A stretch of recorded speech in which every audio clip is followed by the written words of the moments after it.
Hey everybody, Stitch 1993 here, back with another overlooked slash underrated game. And this time we're looking at Threads of Fate for the PlayStation 1, created by Squaresoft and released here in North America on July 18th, 2000.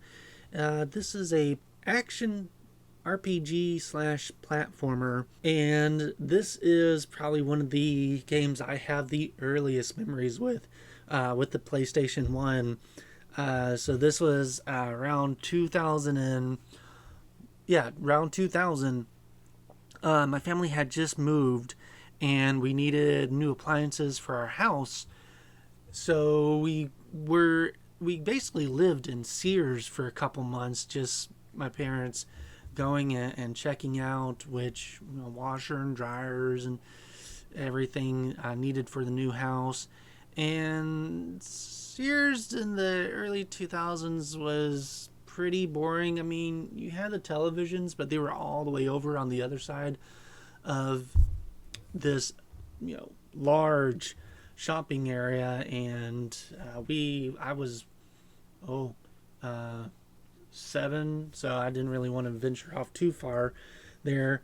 And my sister was, of course, much younger, so I had to keep an eye on her. But the video games were, for some odd reason, right next to the washer and dryers. And they didn't have an N64 set up. They had a PlayStation 1, and this was the first time I'd ever seen a PlayStation 1 because I grew up with an N64.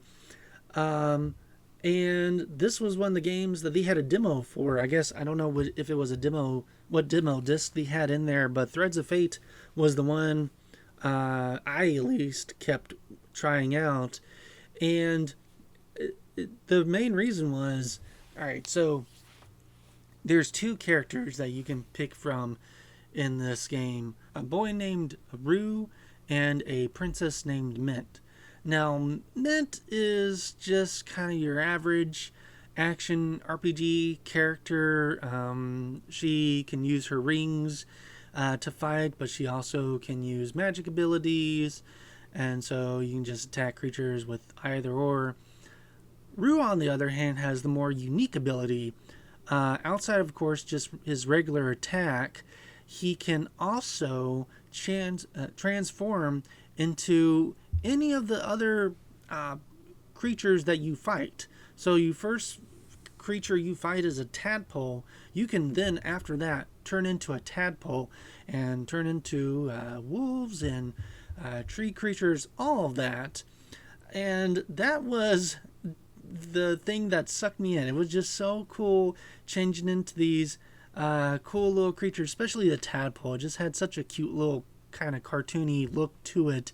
And I would just sometimes just turn into the tadpole in the demo and just play the whole game, or at least the whole demo, as the tadpole, just kind of floating around, fighting the other tadpoles and stuff, not really knowing what I was doing. Of course, the story is, for the most part, the same, no matter which character you choose. The opening is different. If you pick Rue, he's kind of in this little cabin, and then one day a Dark Lord comes by and makes matters worse for him.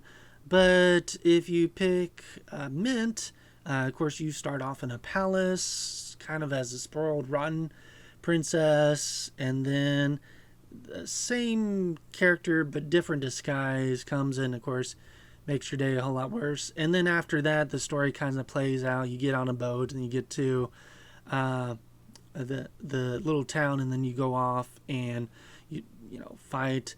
However, you might have some different interactions with some of the characters, depending on which character you choose from, but it overall pretty much ends up the same way. Of course, you do have your HP that fills up and decreases just like any RPG would, and you get more HP by just picking up little vials of potion throughout the game that the bad guys, enemies drop. And then depending on which character you choose, depends on the other bar, the magic power bar. With Mint, the magic power bar gets used a lot more than if you play as Rue. With Rue, it only takes a little bit of magic to turn into some of these creatures. Some of the creatures do have magic powers themselves, but it doesn't go down as quickly as Mint. You also have to collect coins in order to if you die, you have to pay to play longer. Of course, you can save just like a regular, but if you're like in the middle of a level and you die, so you don't have to start from the beginning, you have to pay a coin to continue from where you left off. So very interesting there. Unfortunately, this was another game that kind of got hit by the nostalgic wave, but it's been hit by it by a while. Even back in, before a whole bunch of video games got stupid expensive, this one was already creeping up there.